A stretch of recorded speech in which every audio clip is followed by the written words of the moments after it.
Yenge kuzulu, yenge vatoto. Yenge vatoto, yenge kuzulu. Tata voluze kimbangu, yala kwako. Tata voluze kimbangu, yala kwako. Fumu voluze tata kimbangu, yala kwako, yala kwako, yala kwako. Songa ntelako, kadiwa nungini, munza ya vimba. Tata voluze kimbangu, yala kwako. Tata voluze kimbangu, yala kwako. Fumu voluze kimbangu, yala kwako, yala kwako, yala kwako. Songa telako, kadi wanungini, munza ya vimba. Tata voluze kimbangu, yala kwako. Tata voluze kimbangu, yala kwako. Fumu voluze tata kimbangu, yala kwako, yala kwako, yala kwako. Songa telako, kadi wanungini, munza ya vimba. Matondo, matondo, matondo, kukiele. Kukiele. Bana bidaka, bana mfuluzi kimbangu. Babundi, bitumba, tolongi. Dipanda yango, bongele meso. Mwele. Matondo, matondo mingi, ba tata, ba mama, ba ndeko nyonso. Aujourd'hui, baku ya kulanda biso na pokwa ya lelo toza le 21 novembre 2021. Toza awa na kati ya France, précisément na ville ya Lyon, na mabele oyo tata pesi biso dans un premier temps pour te tosala musala na ye. Nde to se présenter biso te bengami na kombo ya mfumu Wola Ngiangalele. To na papa Wola Lobendo pe na mama Sebosita kuna na Kongo Diankati. Na loboko nanga ya mwasi toza na ndengwa na biso Makelele oya wuti na tata na biso Makelele pe na loboko nanga ya mobali toza na ndengwa na biso Sara Nzadi awuti na papa na biso Roger Nzadi tika tata azwa lokumu na pokwa ya lelo nde na bongo toye kaka kotsa bwana likolo na mesa tolimi tolobela na tina ya tata voluze kimbangu temi na biso na pokwa lelo ilingo baka na mkuse ki e tata kimbangu. Tata Kimbangu aza nani? Na bongo penza ba tebele ba pesi ba définition tata Kimbangu seno bango. Mingi balobi aza prophète, oui. Mingi balobi azalaki mutu, azalaki protestant, azalaki catéchiste, mutu na mutu apesi ba forme tata Kimbangu selon ye. Mingi balobi azalaki musala nzambe kaka tuku, mingi balobi akufa, sepote dans l'ensemble, moko na moko a définir tata Kimbangu selon ndenga yebi. Kasi biso to memini biso buku na biso ya bwana ya bomoi oyo kotalisa biso bunzambe ya solo solo to kota bwana likolo na mesa to la biso na mokili tata Kimbangu aza nani a partir ya buku oyo ya kukiele matondo mingi tika to fungola buku na biso ya bomoi kukiele na page nango 42 et c'est là où to kozwa lumière pour répondre na mokili na biso ya lelo oyo to zokobika plein de confusion.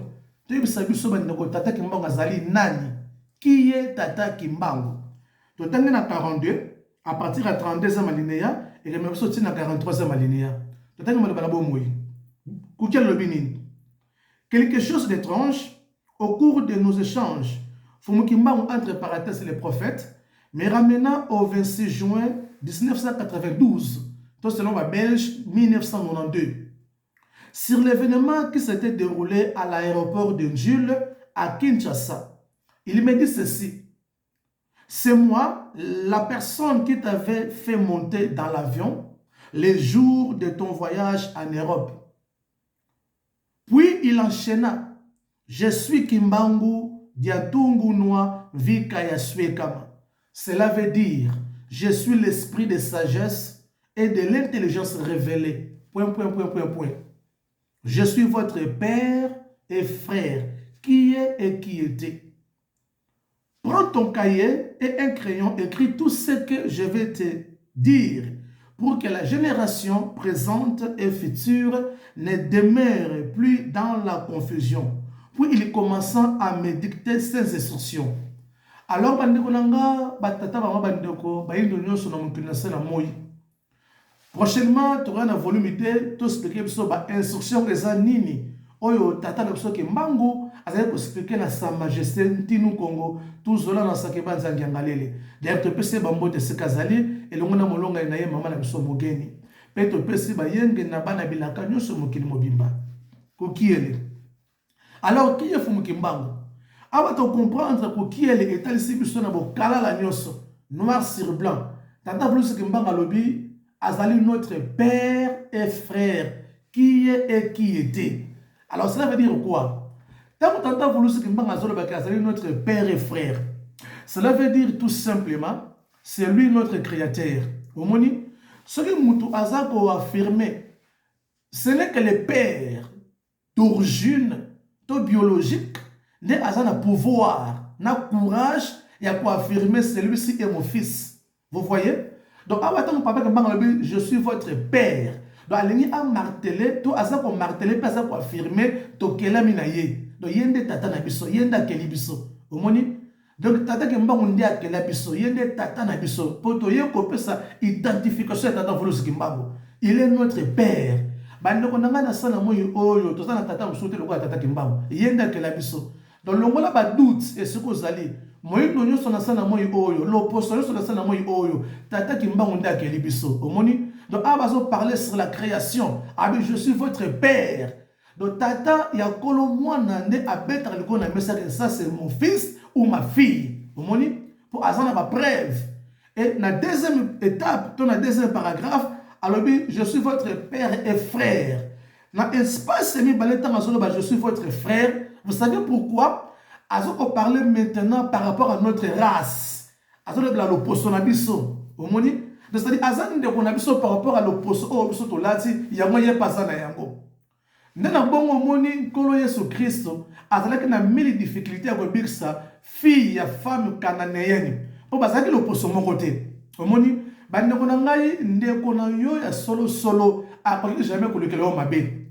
Soko moni ndeko ya solo zo memo na mabe seka za ndeko na yo te. Omoni ndeko ya solo solo akana amour ndeko na ye, azaka na souci ndeko na ye, akana esprit ya partage na ndeko na ye.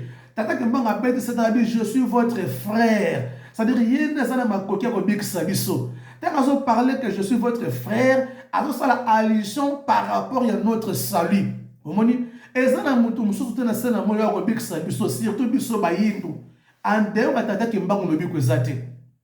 c'est lui qui est notre frère, il est mieux placé pour nous sauver, pour nous guérir et pour nous bénir. Vous voyez? Donc, Tata Kimbangu a mis trois verbes. Oiseau ça la mise grâce. A mis verbe sauver, verbe bénir, et c'est que verbe guérir. Vous voyez?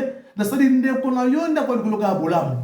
N'est pas ça mikena poto awa na Europe sandakisa. To mona awa na Europe. Et ça passe biso bata poto au mona mutu ake ko boka ngunda, to le baka asile. Ake senga asile et bon a déclaré bana ya ba voisin na ye na ngunda na ye. Et ça la maté. Au moni on remarque mutu oya ata même abotate s'il faut a déclarer bato na dossier na ye a regarder ba cousin na ye na ba cousine na ye pas baté ba sa ba ndeko na ye. Vous voyez? Ça dit ndeko ya solo nda za amour ndeko na ye. Ya mo mili Tata Kimbangu aba s'identifier abi je suis votre frère. Dans ce bango par rapport à l'obiko na biso ba yindo. Par rapport ya bolam na biso. Ya mo ça l'intérêt en contrepartie ya ko sala Tata Voulusi Kimbangu confiance. Voilà l'identification de Yangwana. Et il y a mis troisième paragraphe, alors qui est et qui était. Pourquoi qui est? Qui est? Donc cela veut dire Papa Kimbangu azana biso présent. À présent azana biso. Il est vivant. Papa Kimbangu a koufate nanzoto oui, mais na monument il est avec nous. Il agit jusqu'à maintenant. Tata Kimbangu agit. Il est présent. Il est en train d'opérer de grandes choses, mes frères et sœurs. Au moni, alabi qui est le Azali. Tata Kimbangu Azali. Donc Azali biso présent. Ce qu'on s'allie confiance. Au bel lié. Il faut que combat Tata Kimbangu. De qu'on a jamais dessus. Au comment on a bon na ye. Père comme il s'en a bokala là. Au moni. Et quatrième paragraphe. Alabi qui était. Ah, ton fan d'année awa. Faites le sous mettre la biso awa. Je suis votre père et frère.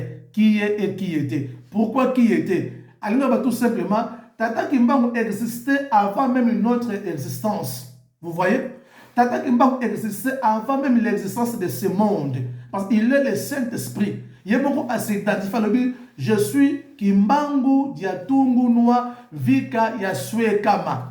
Qui veut dire l'esprit de sagesse et de l'intelligence révélée. Omoni? Donc, Azala déjà, il y a mon qui laisse la tata Kemba Mazala. Omoni? Qui était? Azala qui déjà, pe Azali, pe Akojala. Yewalande molimo mosantu. Ne biso bafumo wola ngiangalele. Na banemwa makelele, na banemwa nzadi, Sarah, toye kotsa bwana pendant minutes, quelle était formule qu'on a mis ça, te faire voir au monde entier que Tata Kimbangu, il est le Saint-Esprit, le révélateur de toutes choses cachées, celui qui était et qui est. Il est notre frère et notre père. Pendant que sur ça, Azan Tata Nabiso pour yenda ke Nabiso. Tata Kimbangu nda Salabiso, na maboko nemi balé à moyino. Omoni, il est notre frère pour Azan na l'opposition Nabiso. Na fongoli parenthèse mo na Biboye. Yangana bomoni kolo Yesu Christ. Abikisaki moi fille wana moi na femme cananéenne. Mais Abikisaki est difficilement. Vous savez pourquoi? Non parce que Azaki une impossibilité à Abikisaki. Azaki capable de Abikisaki. Pour Azaki aussi l'un des sauveurs. Au moins bien qu'il y ait race blanche. Mais du moins il y a que race au moins dans la salle qu'on porter. Azaki race na Yesuté. Parce que Yesu Azaki juif avec une race blanche. Vous voyez? Et moi dans la comme les Azaki moi la femme cananéenne. Moi dans la comme les Azaki